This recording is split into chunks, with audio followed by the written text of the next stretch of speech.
अगर heart electrical activity खुद से जनरेट नहीं कर पाता है, इस सिचुएशन में लगाया जाता है पेसमेकर।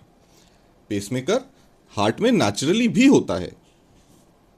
अगर ये हार्ट का डायग्राम बनाएं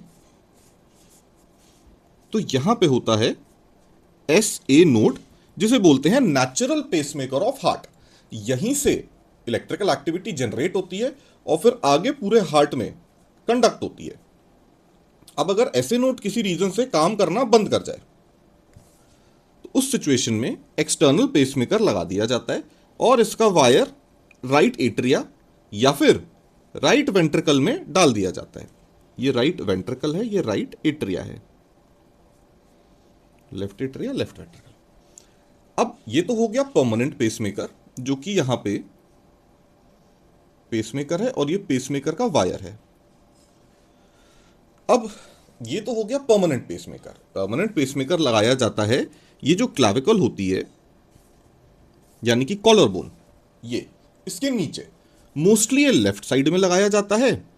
राइट साइड भी लगाया जा सकता है, लेकिन मोस्टली लेफ्ट साइड में लगाया जाता है, क्योंकि राइट साइड मेजॉरिटी लोगों का डोमिनेंट हैंड होता है और राइट साइड से लोग काम करते हैं, तो ये डब्बी डिस्टर्ब ना हो राइट साइड के काम करने की वजह से, इसलिए लेफ्ट साइड लगा दिया जाता है। जो लोग लेफ्टी होते हैं उनमें राइट साइड प्रेफर करा जाता है।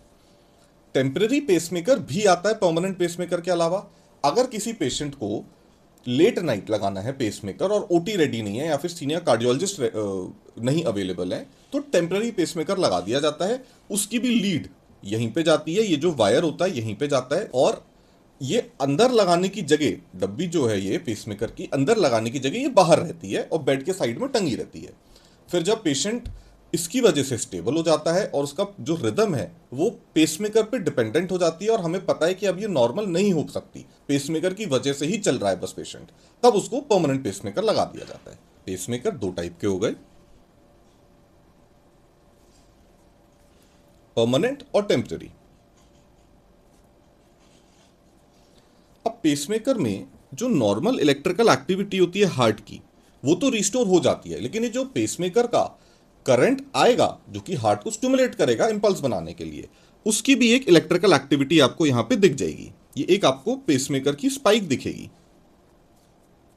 बचा हुआ ईसीजी वैसा ही होगा जैसा नॉर्मली होता है, थोड़ा सा डिफरेंट हो सकता है लेकिन मोटा मोटा सेम रहता है। और पेसमेकर की वजह से ऐसा एक बिल्कुल ऐसे ही दिखने वाला छोटा सा पतला सा स्पाइक भी दिखता है, जिससे आप पहचान सकते हैं कि ये पेशेंट पेसमेकर पे है या नहीं। अब पेसमेकर लगने के बाद कुछ प्रिकॉशंस होते हैं जो आपको याद रखने हैं, जो पेशेंट को इंस्ट्रक्ट करने चाहिए।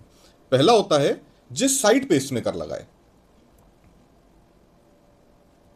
उस साइड करवट लेके सोना नहीं चाहिए, उस साइड बीपी और पल्स भी नहीं नापना चाहिए। तो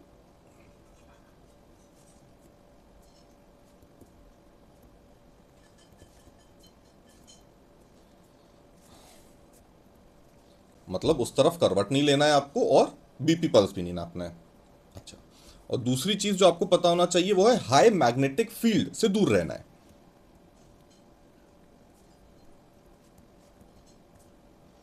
स्टे अवे यानी कि दूर रहना है। ये होता है एमआरआई मशीन्स के पास, मतलब ये पेशेंट कभी एमआरआई नहीं करा सकते। और दूसरी चीज, जो एयरपोर्ट पे कुछ कुछ हाई मैग्नेटिक फील्ड के स्कैनर्स होते हैं, ये भी अवॉइड करना पड़ेंगे।